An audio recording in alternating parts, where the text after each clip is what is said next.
So, I took the leap of faith, and miraculously she said yes. And I moved to Houston. Oh man. So okay, at this time now, of course you're still communicating with back home. Did you ever, a lot of people do this, I'm wondering if did you ever cut off home? Did you ever get to a place where you're not speaking to your mom, your dad, your sisters? No, I was always speaking, especially to mom. My mom, even if you try to lenga her, she'll call you a million times. But, I wanted to be in touch, so I would never cut them off. We would talk, they would always inquire on how I was doing, and I'd do the same. Yeah, it was, I hadn't seen them. I was now getting restless about seeing them, especially because when Mutz came home, again, he like me hadn't been home for 10 years. And he came home and he shared stories about the family back home, and how aged everyone seemed. And that started to bother me, that I'd been away for so long.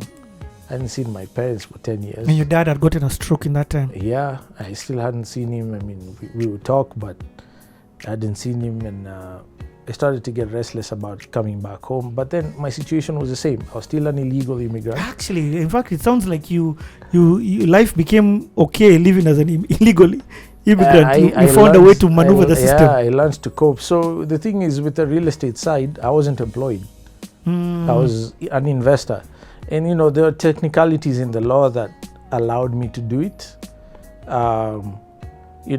Strictly speaking, you can buy real estate in America right now without ever setting foot there. So immigration status was not a factor as far as real estate investment was concerned, as long as you had a beneficial interest and were not acting as an agent. And in order to have beneficial interest, all you had to do was have a sale agreement, and you should have given up something of value to the other party. And in US law, whatever they deem to be of value to them is acceptable. So as $1. Binding. I can do $1. Most of my deals, sale agreements are signed for $1. They take $1 and expect balance in 90 days, 60 days, 30 days. During which time I would find the guy who actually had the money. I'd wholesale my agreement to them and keep the difference. So I was able to maneuver that way because I wasn't breaking any law. Yeah. Texas was a bit different because the real estate market there is not as vibrant as DC.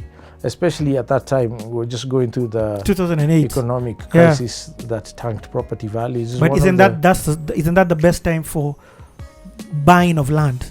When things, in fact, now you're looking for distressed. There's no better time to find distressed property like now, people or property. True, but that only works when there's a vibrant buyer base as well. Even the buyers were distressed because they couldn't get credit. Yeah, so everything was depressed. Okay, let's talk about then your transition to Texas. So you arrived Texas. Again, what's the difference between Texas and Washington? At this time, you've lived in this is your fourth state. Space, yeah. Texas is big. I think you can fit Kenya, TZ, and some of Uganda inside the state of Texas. Come on, no way. Yeah. Texas is massive. So space, it's the first thing you notice when you get to Texas. Highways are massive, cars are huge, everything is humongous. Compared to DC especially, because DC is tight. Yeah. It's an old town, old city. Texas is big and cowboy territory. I mean, you cannot mistake Texas for any other state. They are proudly Texan. And you're telling me you didn't experience any racism in Texas? Once I did. Okay. Once I did when I was doing my sales job, door to door. Okay, then we'll get there. Okay. We'll get there. But that's the only time I ever experienced outright racism. Okay, so you get to Texas. You're living now with your cousin. Yes, so my 2008, cousin, the year of the financial crash. December, yeah. My cousin BT graciously took me into her apartment, so I slept on her couch. Yeah, you've got a thing with coaches. Man, yeah. Actually, interestingly, today when I black out watching TV, I sleep nicer on the couch than I do in bed. But yeah, she took me in and helped me find a job. I ended up interviewing for a sales job for a sports promotion company. Sales, which I hated doing. Not in that sense, you know what I mean? This was a hard sales. And it wasn't real estate.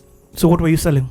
We were selling discount coupon cards for sports teams like NBA, NFL, baseball league, restaurants, spas, movie theaters. So what are those? Just explain to me.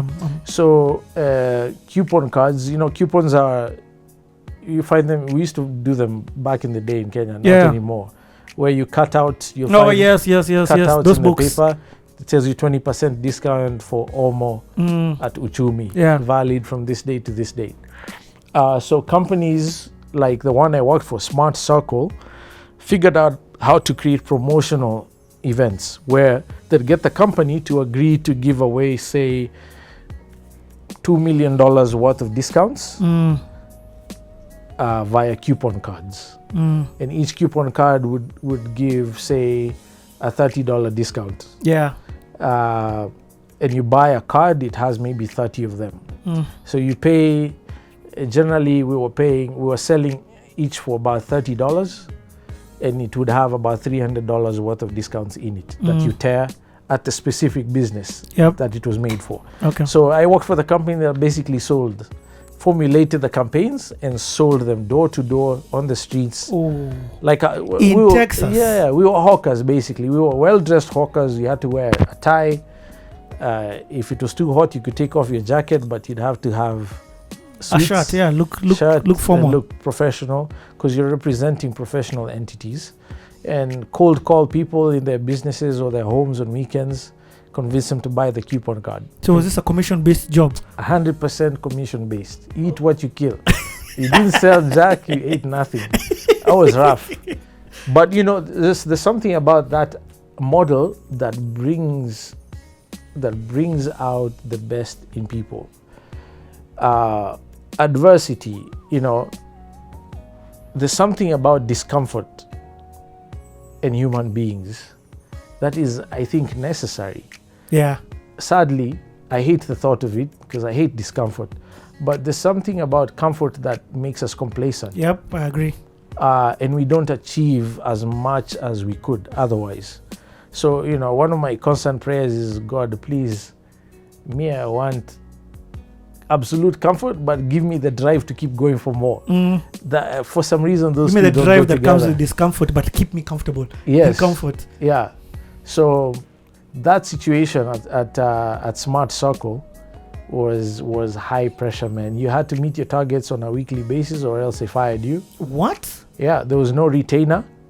You're working all day, talking to strangers, and you had to meet a target every day. You had to do 10 sales a day. Hold on. You had to meet daily. So you had to first of all come back with $300 because you've sold 10 of those books of coupons. Yeah. But you're doing this now. This is not. Remember back in the day when you're telling us how you were selling perfumes to people who you knew. Yes. This is complete strangers in Texas. This was on a whole other level. Your skin color is not conducive with the. Or so you would think. Okay, so like give me an example. Like, let's talk about. Are you given any training? Yes. So when you're hired, you're assigned a trainer, someone with experience. So what are the kind of the lessons that you're taught about sales? So they take you out every day and show you how to sell. Things like being on time, being prepared, how to overcome objections. Those are useful skill. I still use that one today. How do you overcome objection? It's called, the company was very clever at coming up with neat ways to remember the lessons. This one in particular was called the feel, felt, found, the 3F strategy. Assuming you tell me, it looks okay, but... sorry. Anyway, okay, the 3 Fs. Yes, the 3 Fs. So if someone says, yes, it looks good, but it looks like it would be too difficult to use, or I don't like the place, or whatever. The first thing we were taught as far as overturning objections is you never object, ever. First thing you do is you agree. Because psychologically what that does is it makes you their friend. So it's no longer adversarial, because they're looking at it, me against you. Okay, convince me. How do I know? Yeah. First thing you say, yeah, I totally understand how you feel. I know how you feel, so I've just associated with your feeling and validated your concern, right?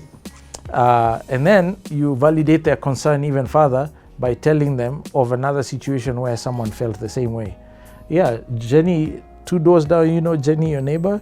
Yeah, she felt exactly the same way. So what you're saying is you're not crazy for feeling that way. Yeah, and I feel you, I understand. And then you then circle them back and say, but what she found was, if you use the ticket this way, that way, on these days, it's a slam dunk deal. And they're like, okay, yeah, that makes sense. Sawa, I'll take one. So I learned a lot about communication and positive communication. A lot of sales guys would know this already, but I think every human being would benefit from these lessons, because we're all day long we're selling something. Yeah. We're selling ourselves, we're selling our skills, we're selling a product, our business, our service, whatever it is. Even if you're trying to date someone, you're selling yourself. Yep. So how do you communicate positively? That's a huge gap in humanity, I feel.